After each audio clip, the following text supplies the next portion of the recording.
because it happens out of nothing. It just goes, you know, everybody just be screaming and that, and I get uncomfortable, and it's like similar to a deer being caught in the headlights. I just freeze, you know, and I don't know what to do. I was amazed. I couldn't believe that it would actually, you know what I'm saying, happen. However, it did, and I have the exclusive photos of me and Tupac Shakur that no one has. I had the highlights of taking pictures, having them take pictures with me and Tupac Shakur. He trusted me that I could make it happen. You know what I mean?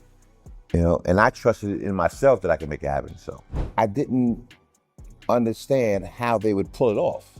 It shocked me that they would actually do it. So when it was done, Tupac's cellmate has finally revealed the darkest secrets from Rikers Island, and the truth is brutal and shocking. Inside those walls, betrayal, fear, and violence shaped every moment of his life in ways the world never saw. What comes out now shatters the legend, exposing the raw, painful reality behind the superstar image. it really shocked me that they went beyond their call of duty.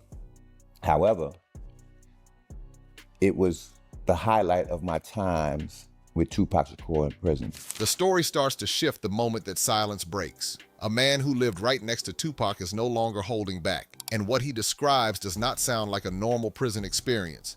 It sounds controlled, tense, and deeply personal. Not just physical confinement, but psychological pressure from every direction. Yet he makes it clear that what happened inside those walls was not just about serving time. It was about surviving a system that watched him differently, treated him differently, and in many ways pushed him into situations that could have broken him.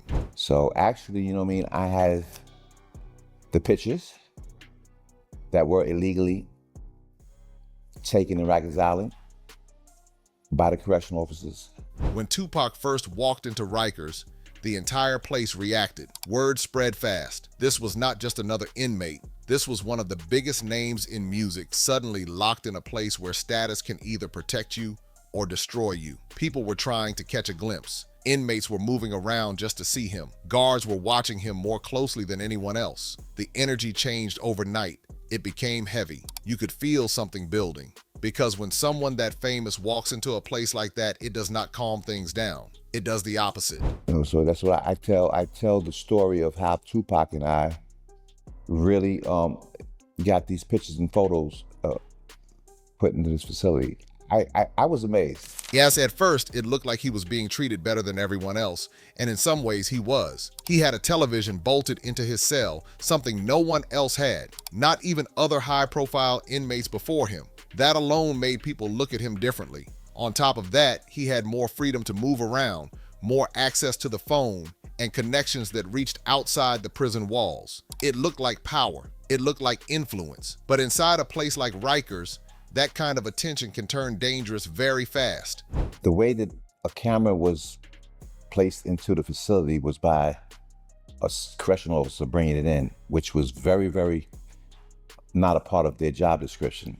Because every privilege comes with a cost. Other inmates start watching you. Guards start judging you. People start asking why him and not us. That kind of environment breeds resentment. And resentment inside a prison is not quiet. It builds, it waits, and sometimes it explodes. So when it was done, I actually had pictures of me and Tupac Shakur with the prison bars behind us. So it made me some type of like closer to Tupac. Then things took a darker turn with one specific incident that stayed with everyone who witnessed it. A female correctional officer became fixated on Tupac, not in a neutral way, in a hostile, emotional, almost personal way. Her anger was tied to the charges he was facing and the image that was being pushed about him outside. She did not see him as a person. She saw him as a symbol of something she hated. The confrontations were not small, they were intense. She would go at him verbally, pushing him, challenging him, trying to break him down. It was not just about authority. It felt like something deeper, something emotional. And then suddenly she was gone, removed from the unit, no explanation, just gone. There was no one to interact with Tupac. That's what the whole thing was. There was no one to interact with him. This right here would protect him from other. But before she left, she said something, and that moment became the spark for something much bigger. What followed was not a fight or a physical attack. It was something more damaging. A rumor, a story that started quietly but spread fast. The claim that Tupac had been sexually assaulted in jail. According to the man who was there, this was not something that actually happened. He says it was planted, deliberately, as a form of revenge, as a way to damage him in a place where reputation means everything. It kind of protects the high classification person that's placed in this unit, and it protects the person from having any interaction. And once that rumor left those walls, it did not stay contained. It moved into the outside world, into conversations, into the culture, into the hip-hop community. People started repeating it and believing it, passing it around like it was a fact. That is the part that hits the hardest, because inside that prison, it may have started as one moment of anger, one act of spite, but outside, it became something permanent. It's something that attached itself to his name, something that people still talk about years later. It made me having contact with him illegal. I was never supposed to have any contact with Tupac. Remember, the judge had actually says, no one can have interaction with this celebrity because he's mandated to be highly classified. At the same time, Tupac was dealing with situations that could have turned violent at any moment. There was a day when tensions between gangs exploded inside the facility. A full-scale fight broke out between rival groups, and Tupac was not even supposed to be out of his cell at that time. That alone put him in danger. I myself was a high classification inmate, not because I was a celebrity or had the stature of being a celebrity. I was affiliated with gangs inside the jail. And what happened was I was a threat. Because when chaos like that starts, no one is protected.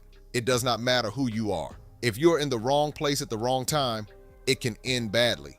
And in that moment, he was exposed. The situation could have gone completely out of control. The only thing that kept it from getting worse was quick action to get him out of that environment before things escalated further. Even with all the tension, there were moments that showed a completely different side of him. One moment stands out more than anything else. When he watched the Dear Mama video for the first time inside his cell. This was not the image people expected. This was not the tough, unbreakable persona the world saw. So they had to separate me and put me in this unit, which is like it's like a solitary confinement, right? But it's for the protection of the inmates. You know what I'm saying? I was very, very into a lot of violence. I was into having the people put my name as somebody getting, say, a stabbed, cut, you know, which was my nature and my reputation at the time, because I was on my own. You know what I'm saying? You know, I didn't have any type of, excuse my French, but I didn't have any type of, you know, love for people with celebrity status that had money, that came into the prison system, because I felt that my reputation was alone a person of interest. He broke down. He cried. Not quietly, not holding it back. It was real. It was raw. It was emotional in a way that people never got to see. His feelings about his mother came out in that moment, and it hit hard, because behind everything else, behind the fame, the controversy, the anger, there was still a human being dealing with pain, conflict, and love all at once. Yo, did you know, Dale, that this motherfucker brought a camera in? I mean, I said, oh, he said, so, won't get into that, but not right now, but, you know, yes, you know, that was the play, to bring in the camera, you know what I'm saying, you know? So basically what you saying, it was favor for a favor. Yeah, you know, so they see how you work with each other, you know what I'm saying, so, you know. So now, with that being said, understanding that, so when Tupac got out of his cell, how did they work around the other guards and the other hierarchy in the prison, let's say the captains and the sergeants and all of that? so that this one guard wouldn't get in trouble. And that is what makes this entire story so unsettling.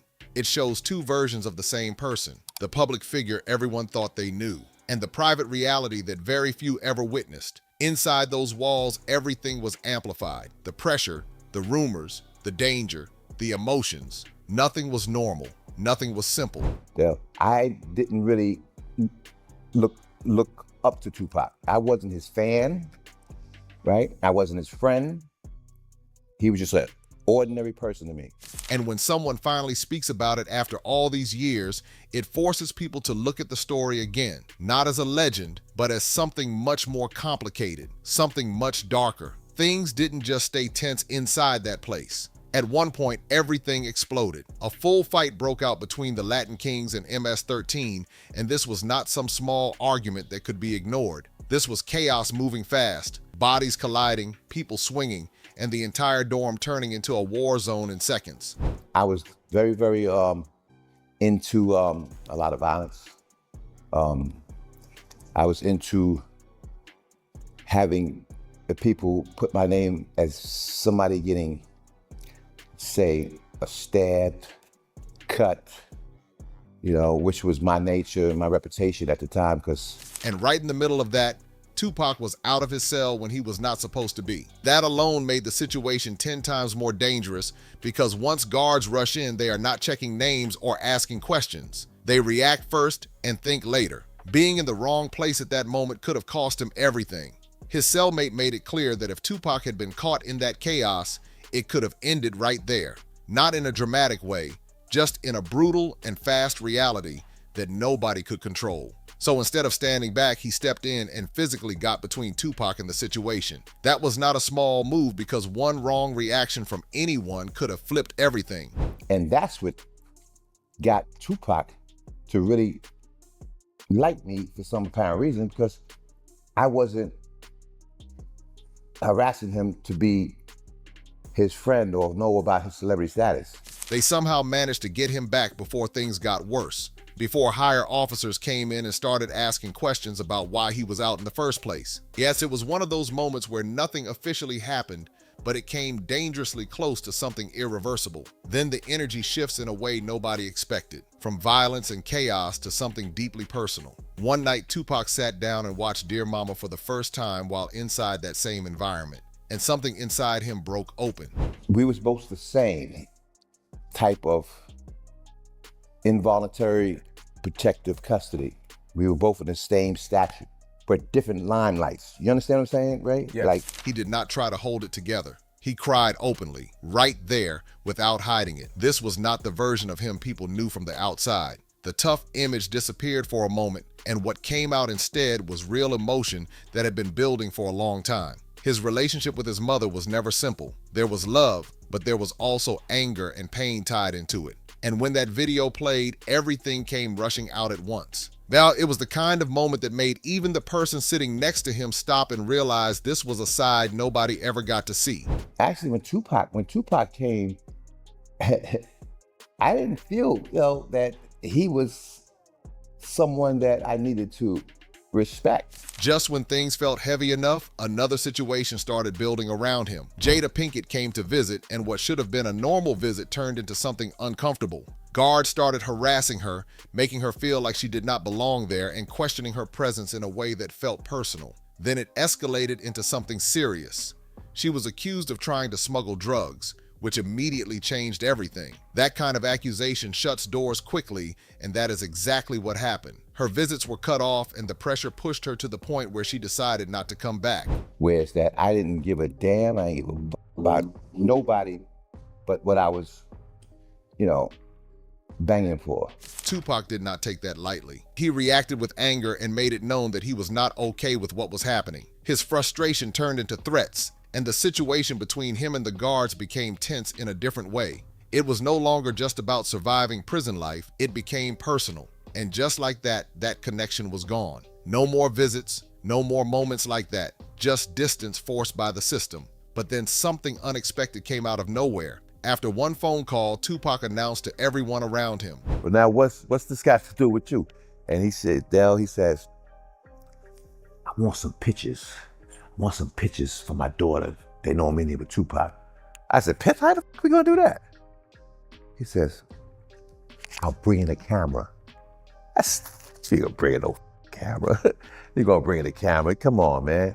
He said he was going to marry her. He said it openly, like it was real and happening, not something distant or uncertain. The people around him did not know how to react because it sounded almost unreal in that environment. At that moment, it felt like something people would question or doubt.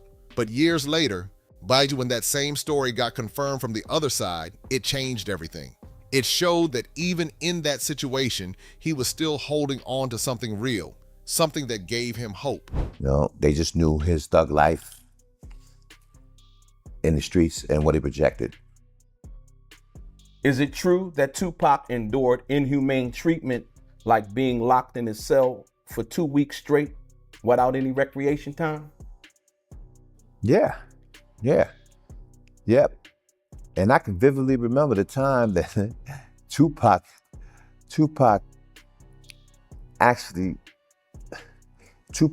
screamed out his cell, you know, when I'm gonna get wrecked. He was screaming to the COs, and I heard him, and he's like, yo, I wanna get out this cage. I wanna get the fuck out of here. Y'all got me locked up in this damn cage like I'm some damn animal. You know what I'm saying? I wanna go out like everybody else. And then there was another side of all this that almost felt disconnected, but was happening at the same time. The fan mail never stopped. Letters kept coming in, mostly from women, filled with attention, pictures, and messages from outside that world. The surprising part was that he did not care about it. He handed it off like it meant nothing to him. Meanwhile, his cellmate turned it into something else entirely. He started going through the letters, calling people, acting like he had access and could connect them to Tupac, and people believed it. They sent more letters, more attention, even money. It became its own strange system where Tupac's name was still moving, still influencing people even while he was locked away. You know what I'm saying? I want to be like them out there, you know? Because he was separated from us. It was like it was a dorm unit, and it was his high classification unit, which was always under lock and key. So he felt like, why I can't go out there and play cards with them, right? That is what makes this whole situation feel so unreal. On one side, there was danger, tension, and moments that could have ended badly. On the other side, there was fame still working in the background, still pulling people in without him even trying. Two completely different realities were happening at the same time. And somehow he was stuck right in the middle of both. I said, come on, man. That's not even a problem. I said, come on, man, you know. I mean, like, all right, you know, I'll do it. But if I do it, man, I'm saying, you know, you gotta ask Tupac to do me a favor. The tension inside Tupac's world took a deadly turn when he started talking about the Quad Studio setup. He revealed that Jimmy Henchman and Haitian Jack tried to pull him into something shady, pressuring him to align with them. Tupac refused, and that refusal immediately created a dangerous undercurrent around him. As moments later, the Quad Studio shooting happened, and in his mind, it wasn't a robbery gone wrong. It was a hit, a calculated attempt on his life. So he's like, I want to get the f out of this cell that he demanded to the cells. He screamed. I heard this and I came over to him. I said, Tupac, what's going on, you know? This is when we got, you know, we got to know each other. You know what I'm saying? We got to be, you know, we got to be associates. As the story unfolded, names like the notorious B.I.G. and Sean Combs crept into his thoughts, not necessarily as direct attackers, but as people who might have known something and done nothing. That suspicion aided him relentlessly, connecting dots, imagining conspiracies, and questioning loyalty. Every relationship suddenly carried a shadow of doubt. Every friendly gesture could be a setup. Well, the officers knew that at certain times the captain comes around. Tupac couldn't be out when a captain came around because that would jeopardize their job. Inside Rikers, that doubt morphed into obsession. Tupac's mind replayed the shooting again and again, trying to piece together who betrayed him. He especially fixated on Biggie, feeling that someone close should have warned him. Yes, that sense of betrayal struck harder than any physical threat. Hurt turned into anger, and anger into a simmering desire for revenge, setting the stage for the East Coast-West Coast rivalry that would later engulf the hip-hop world. Why you let him out? He said, man, if I let him out and he gets hurt, something happens, he gets cut. You know our job is online. You know what's gonna happen? You know, we're gonna lose our job. I said, listen, you see how I hold it down in here. You see the respect I got. You know why with me. You know what I mean? Anybody gonna be I'm gonna them. You know? Prison life only magnified this tension. Some inmates admired and even protected him, respecting his talent and influence. Others resented the privileges he received, the way guards treated him differently, and the constant attention that followed him everywhere. That mix of admiration and jealousy created a combustible atmosphere. Tupac became both a symbol and a target, navigating a world where respect and danger were inseparable. Even the guards were unpredictable. Captain comes around at 1:30. I'm saying to do his little check-in. Tupac cannot be coming out at that time. So it was worked out where it's that if they let Tupac out, it can't be at certain times. All right. Explaining it to Tupac, it was the same thing. Explaining it to Tupac, it was like, Tupac, you have to run. If they let you out, you have to run back to your cell. They gave him tests. Let's see how fast you can run. Some extended favors, allowing him movement and small freedoms. Others reminded him constantly of the walls around him. It's treating him harsher than everyone else. That inconsistent behavior made every day unpredictable, creating a constant mental strain. He could never fully relax, never truly trust the environment he was confined in. You know, I went to Pac and I told him, I said, man, listen, let me work on something. Let me see if I can get you out of cell. You can. He couldn't believe that I could do it, but then he did believe that I could probably do it because of my reputation and my status in there, you know what I'm saying? So he said, come on, player, man, try to get me out. Amid all of this, his cellmate watched closely, reflecting on the bigger picture. He observed how decisions made by powerful figures outside the prison influenced everything inside. He believed that actions from that era had ripple effects years later, shaping not just Tupac's fate, but the culture around him. Karma, he suggested, was in motion.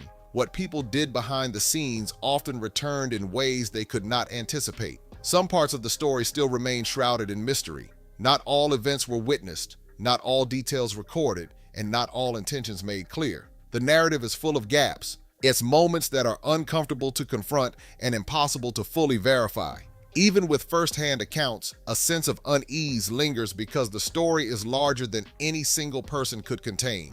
I had one of the officers come to me a couple of days later and said, hey, yo, man, I was thinking about what you said to me, and I would like to let him out.